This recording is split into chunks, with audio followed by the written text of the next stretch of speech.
DRDO lab ఏఆర్డీఈకి chief 120 kilometres range పినాకాతో పాటు 300 కిలోమీటర్స్ రేంజ్ పినాకా రాకెట్ని కూడా డెవలప్ చేస్తున్నామని కన్ఫర్మ్ చేశారు. ఇది అమెరికన్ ఎటాక్ ఎంఎస్ మిజైల్కి సిమిలర్గా ఉంటుందని చెప్పారు. ఇండియన్ ఆర్మీ చాలా దశాబ్దాల పాటు పూర్తిగా రష్యన్ రాకెట్ లాంచర్స్ మీదే ఆధారపడింది. అయితే డిఆర్డిఓ కార్గిల్ వార్కి కొంచెం ముందే ఈ పినాకాని డెవలప్ చేసింది. వార్లో బాగా పర్ఫామ్ చేశాక పెద్ద సంఖ్యలో ఈ సిస్టమ్స్ని కొంది. రష్యన్ BM-27 గ్రాడ్తో పాటుగా పినాకాని కూడా ఒక షార్ట్ రేంజ్ రాకెట్ సిస్టమ్గా వాడుతూ తర్వాత రష్యా నుండి లాంగ్ రేంజ్ స్మెర్చ్ రాకెట్స్ని కూడా కొంది. ఇది 70 నుండి 90 కిలోమీటర్ల మధ్య దాడి చేయగలదు. అయితే కొన్ని ఇయర్స్ బ్యాక్ పినాకానే మెయిన్ రాకెట్ లాంచర్ అవ్వాలి, లాంగ్ రేంజ్ వర్షన్స్ కావాలని ఆర్మీ డిఆర్డిఓని అడిగింది. ప్రపంచవ్యాప్తంగా ఇలాంటి రాకెట్స్కి రేంజ్ అనేది పెరుగుతుంది.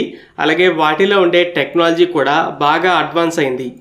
వాటికి పోటీగా ఉండేలా డిఆర్డిఓ అడ్వాన్స్డ్ పినాకా వర్షన్స్ని డెవలప్ చేయడం స్టార్ట్ చేసింది. ఇంతకుముందు రాకెట్స్ని విచ్చలవిడిగా ఫైర్ చేసి ఒక ఏరియాలో ఉన్న టార్గెట్స్ని న్యూట్రలైజ్ చేయడానికి వాడేవారు. ఒక్కో రాకెట్ సుమారు 60 మీటర్ల రేడియస్తో సర్కిల్ గీస్తే ఎక్కడైనా పడవచ్చు.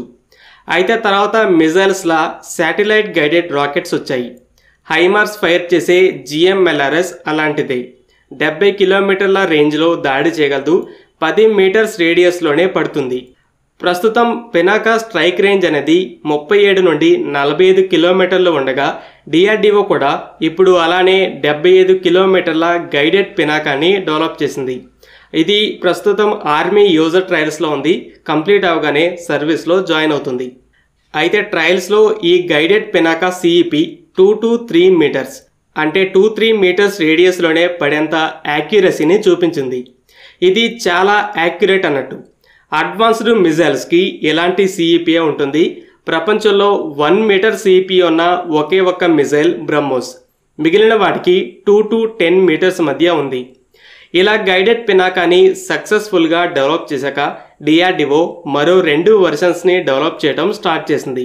120 kilometres, 300 kilometres. Pinaka 214mm rocket, Smerch 300mm rocket.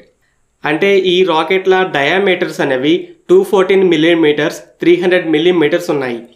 Russia Smerch రాకెట్కి శాటిలైట్ గైడెన్స్ ఇచ్చి 120 కిలోమీటర్స్ రేంజ్తో టోర్నడో S అనే వర్షన్ని రెడీ చేసింది. అయితే డిఆర్డిఓ కూడా 120 కిలోమీటర్స్ రేంజ్తో 300mm పినాకాని డెవలప్ చేస్తుంది. కొన్ని నెలల్లో ఈ వర్షన్ ట్రయల్స్ అనేవి మొదలవుతాయి.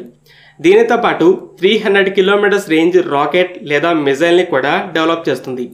ఇది 250 to 300 kg వార్ హెడ్ని క్యారీ చేస్తుందనేది అంచనా. పినాకా గైడెడ్ పినాకాలు అయితే 100 kg వార్ హెడ్ని క్యారీ చేస్తాయి. ఈ రాకెట్ లేదా మిజైల్ ప్రళయ్ మిజైల్ కన్నా కూడా చాలా లైట్ వెయిట్, స్మాల్ సైజ్ ఉంటుంది. ప్రస్తుతం రెగ్యులర్ పినాకా లాంచర్లో 12 రాకెట్స్ ఉన్నాయి. అయితే 300 కిలోమీటర్స్ వర్షన్కి లాంచర్లో 2 లేదా 4 రాకెట్స్ ఉంటాయి.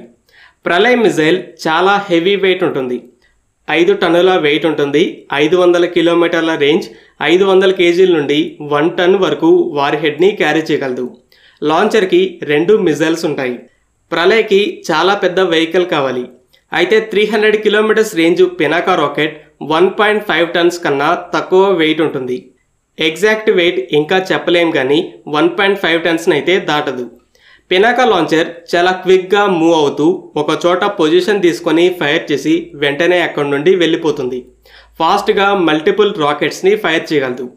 సో ప్రళయ్ని ఎయిర్ బేస్లలో ఉన్న hard and hangers, under ground command and control centres, weapon storage facilities మీద వాడచ్చు. ఇలా హై వాల్యూ టార్గెట్స్ మీద ప్రళయ్, బ్రహ్మోస్ లాంటి మిజైల్స్ని వాడి పినాకాని రన్వేస్, మిలిటరీ బేస్లలో ఉండే ఇతర infrastructure, ammunition, fuel depots, radar sites, air defence locations లాంటి వాటి మీద వాడచ్చు. ప్రళయ్ కన్నా క్విక్ రెస్పాన్స్, లో కాస్ట్ వెపన్గా ఉంటుంది. ఓవరాల్గా ఇంతకుముందు రష్యన్ రాకెట్ లాంచర్స్ మీద డిపెండ్ అవ్వగా ఇప్పుడు ఇలా మల్టిపుల్ వర్షన్స్తో పినాకాని ఒక వరల్డ్ క్లాస్ వెపన్గా డిఆర్డిఓ మారుస్తుంది. ఫ్రెండ్స్, ఈ వీడియో మీకు నచ్చినట్లయితే లైక్ చేయండి. అలాగే మరిన్ని ఇంపార్టెంట్ డిఫెన్స్ అప్డేట్స్ కోసం మన ఛానల్ని సబ్స్క్రైబ్ చేసుకోండి.